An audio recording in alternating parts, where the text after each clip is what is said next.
வணக்கம் நண்பர்களே. திமுகவும் காங்கிரஸும் ராசி ஆயிட்ட மாதிரி தெரியுதுல்ல? உங்களுக்கு தெரியுதா? என்ன ராசி ஆயிட்டதுன்னு சொல்லக்கூடாதோ, சரண்டர்னு சொல்லணுமா? அது நீங்க தான் சொல்றீங்க. பெரிய வார்த்தைங்க, அதெல்லாம் நாங்க சொல்ல மாட்டோம்.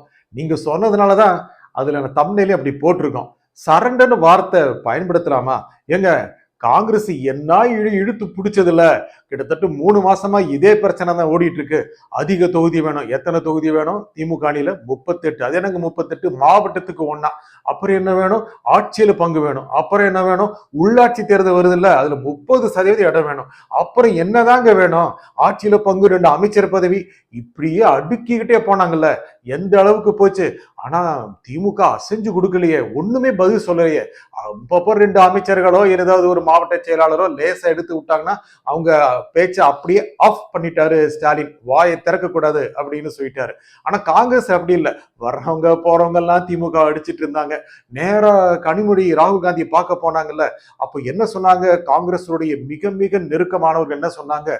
கனிமொழி வெளியே வந்த பிறகு அவங்க முகத்தை பாத்தீங்களா, ஈயாடல, இப்படி எல்லாம் சொன்னாங்க. அவங்க பாக்குற விதங்க என்ன, டிவில பாக்குறாங்க, லாங் ஷாட்ல காமிக்கிறாங்க. இவங்க நினைச்சுக்கிறாங்க ஏதோ ராகுல் காந்தி நோனோ எங்களுக்கு 40 சீட்டு வேணும், 3 அமைச்சர் பதவி வேணும் அப்படின்னு சொல்லிட்டதாவும், இல்லைன்னா நாங்க கூட்டணி அமைக்க மாட்டோம் அப்படின்னு உறுதியா சொல்லிட்டதாவும் இவங்க நினைச்சுக்க வேண்டியதுதான். ஆனா அப்படி இல்ல.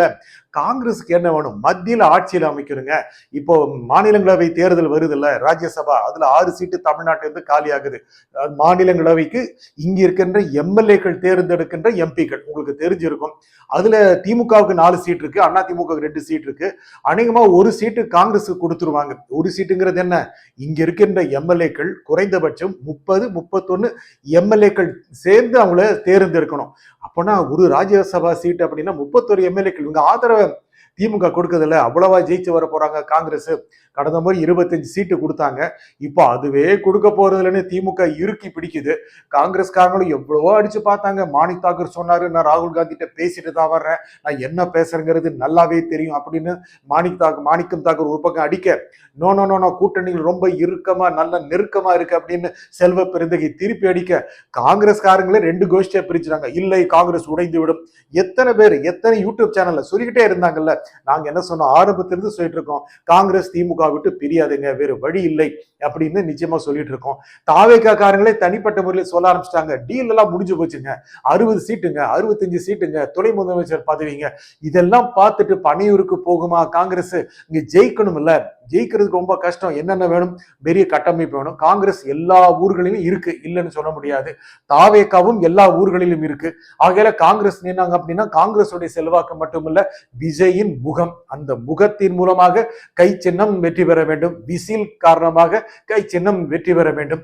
ஆனா அதுக்கு மட்டும் போதாது இல்லையா? தொண்டர்கள் பலம், தொண்டர் படை எல்லாம் இருந்தாலும் மட்டும் போதாது அல்லவா? திமுக அணியில் இருந்தால் திமுகவுடைய மிகப்பெரிய கட்டமைப்பு, இறுதி வரைக்கும் இருக்கின்ற கட்டமைப்பு, காங்கிரஸ் வேட்பாளர்கள் வெற்றி பெற உதவும். அதுக்கப்புறம் திமுக கொடுக்கின்ற நிதி உதவி ரொம்ப முக்கியம்.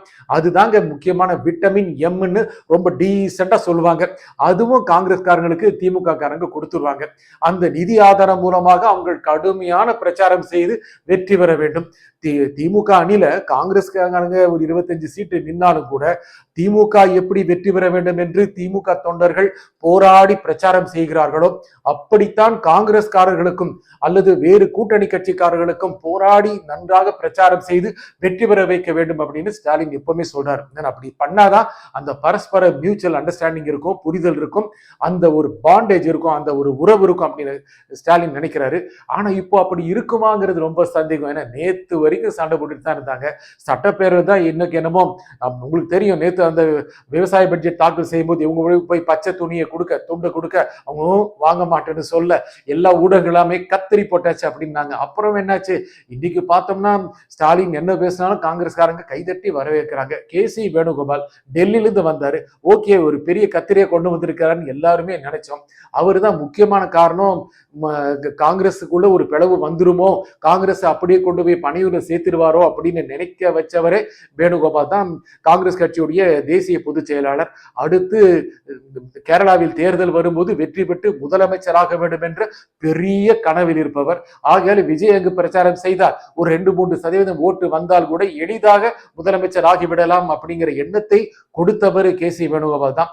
அவரு சென்னைக்கு வந்து ஏதோ பேச போறாரு, நிச்சயமாக உறுதியாக இருங்கள் காங்கிரஸ் தொண்டர்களே, நாங்கள் எப்படியும் 40 சீட்டுகளை பெற்று விடுவோம் அப்படின்லாம் சொல்லுவாரு அப்படின்னு எதிர்பார்த்தா, அணியில் நாங்கள் உறுதியாக இருக்கிறோம், கீழ்மட்ட தொண்டர்கள் தலைவர்கள் பேசுவதெல்லாம் முக்கியமான பிரச்சனை அல்ல அப்படின்னு தட்டி விட்டுருங்க அப்படின்னு சொல்லிட்டாரு. காங்கிரஸ் தொண்டர்கள் வழக்கம் போல ரொம்ப ரொம்ப சோர்வா தான் வெளியே வந்தாங்க. வந்தா என்ன 25 சீட்டு கொடுப்பாங்க, இதுக்காக 3 மாசம் அழுதுட்டு இருந்தீங்க அப்படின்னு நீங்க கேட்கலாம். ஐயா 25 சீட்டு போன தடவை வாங்கினது, ஆனா என்னன்னா திமுக 18 இருந்து ஆரம்பிச்சது, இல்லைன்னா 19 20, இப்போ 28 கிடைக்க வாய்ப்பு இருக்கு. ஆனா காங்கிரஸ் வேறு வழியும் இல்லையே. காங்கிரஸுக்கு முக்கியமா மத்தியில் ஆட்சி பெற வேண்டும், ஆட்சியில் இருக்க வேண்டும், அங்கு திமுக ஆதரவு வேண்டும், இங்க இருந்து எம்பி வேணும். ஒரு எம்பி ராஜ்யசபா கிடைச்சா காங்கிரஸுக்கு வேண்டாம்னா சொல்லிடுவாங்க. அதுல எப்படியாவது தாவேக்கால போய் ஏதாவது ஒரு கூட்டணி அமைச்சு துணை முதலமைச்சராக போற அப்படிங்கிற கனவுல ஏதாவது இப்படி அப்படி ஆகி வாஷ் அவுட் ஆயிடுச்சுன்னா இருக்கிறது இல்லாம போயிருமில்ல. அது மட்டும் இல்லாம திமுக தனியா விடவும் காங்கிரஸ் ரொம்ப பயப்படுதுங்க. திமுகவை கழட்டி விட்டோம்னா திமுக ரொம்ப ஈஸியா போகும். என்னன்னா பாஜகவையும் காங்கிரஸையும் நாங்கள் சமதூரத்தில் வைத்திருக்கிறோம் அப்படின்னு திமுக பேச ஆரம்பிச்சிருவாங்க. அதுக்கப்புறம் மத்திய அரசு திட்டங்கள்லாம் வரும், நிதி உதவி வரும், காங்கிரஸ் அப்படியே விலக்கிய வச்சுக்கலாம். அடுத்த மக்களவை தேர்தல் வரும்போது காங்கிரஸ் போன தடவை போட்டிட்டாங்களே அந்த 10 தொகுதி அதெல்லாம் கிடையாதுங்க, 5 வாங்கிக்கிறீங்களா அப்படின்னு திமுக பேசும். ஆகையால இருக்கின்ற பிடியை விட்டுவிடக் கூடாது என்பதற்காக திமுகவிடம் நன்றாக இணங்கி போக வேண்டும். என்னது சரண்டரா அப்படிலாம் ஒண்ணு இல்லை, இணங்கி போக வேண்டும் என்று காங்கிரஸ் தலைமை முடிவெடுத்தது போல் தெரிகிறது. இதுல என்ன வருத்தம்னா, திமுக காங்கிரஸ் உறவு முறியல அப்படின்னு யாருக்கு ரொம்ப வருத்தமா இருக்கும்? விஜய்க்கா. விஜய்க்கு என்னங்க, வந்தால் லாபம் வராவிட்டால் இழப்பில்லை, வந்தா நல்லா இருக்கும், ஆகையால ஒன்றும் பிரச்சனை இல்லை. ஆனா விஜய் கட்சிக்கு போகணும்னு நிறைய பேர் எதிர்பார்த்தாங்க. ஏன்னா காங்கிரஸ் வந்தது என்றால் ஒரு பெரிய ஸ்வீப் வந்துடும் அப்படின்னு. ரொம்ப ஏமாறது யாருன்னா நம்முடைய புரட்சி தமிழர் எடப்பாடி கே பழனிசாமி அவர்கள் தான். ஏனென்றால் காங்கிரஸ் பிச்சுட்டு போச்சு அப்படின்னா அவங்களுடைய ஓட் பேங்க் கொஞ்சம் குறைஞ்சிரும், அப்படி ஸ்வீப் படிச்சுட்டு வந்தெல்லாம் 130 சீட் அண்ணா திமுக ஜெயிச்சிடும், அப்புறம் பாஜக நீங்க உள்ள எல்லாம் வராதிங்க வெளியே உட்காருங்கன்னு சொல்லிடலாம் அப்படின்னு நினைச்சிட்டு இருந்தவர் ரொம்ப ரொம்ப ஏமாற்றமா தான் இருக்கு. இருந்தாலும் பரவாயில்லை, ஏமாந்து விடாதீர்கள், நாங்கள் எப்படியாவது ஆட்சியில் அமர்த்தி விடுகிறோம் என்னதான் பாஜக சொன்னா கூட அவரால் நம்ப முடியல. பெரியவர் ராம்தாஸ் சார்பாக ஒரு எம்எல்ஏ போய் பார்த்தாரு எடப்பாடி பழனிசாமியை, சேர்த்திக்கிறீங்களா அன்புமணி, இருந்தாலும் அவர் ஒரு பக்கம் இருக்கட்டும் நாங்க ஒரு பக்கம் இருக்கணும் அப்படின்னு. எடப்பாடி வேண்டாம்னு சொல்லிட்டாராமே, அந்த அளவுக்கு உறுதியா இருக்கிறாரு. ஏன்னா எப்படியா காங்கிரஸ் பிரிஞ்சு எதிர்பார்த்தாரு, அது முடியல. திமுக காரங்களுக்கு கொஞ்சம் கோபமா தான் இருக்காங்க. ஏனென்றால் இந்த அளவுக்கு ரொம்ப அவமானப்படுத்திட்டாங்க காங்கிரஸ். இதுவரைக்கும் யாருமே இப்படி அவமானப்படுத்துறது இல்லை. தேர்தலுக்கு முன்பாக தேர்தல் வந்தபோது இந்த காயங்கள் எல்லாம் ஆறிவிடுமோங்கிற நம்பிக்கை இருக்கு. காயங்கள் அவரு சீக்கிரம் மாறி தழும்பாக மாறிவிடுமா, இல்லை களத்தில் வரும்போது காங்கிரஸ் காரங்களுக்கும் திமுக காரங்களுக்கும் ஒரு ஏதோ உரசல் வர வாய்ப்பு இருக்கா, கன்னியாகுமரி மாவட்டத்திலாம் காங்கிரஸ் ரொம்ப பலமா இருக்கு, அங்க திமுக ஒன்றும் செய்ய முடியாது, இந்த எண்ணமெல்லாம் இருக்கு. தேர்தல் அறிவிப்பு வரும், அதற்கு பிறகு எல்லாமே இணக்கமாகிவிடும் அப்படின்னு திமுகவும் நம்புது, காங்கிரஸ் நம்புது. நீங்களும் நம்புறீங்களா? நன்றி, வணக்கம்.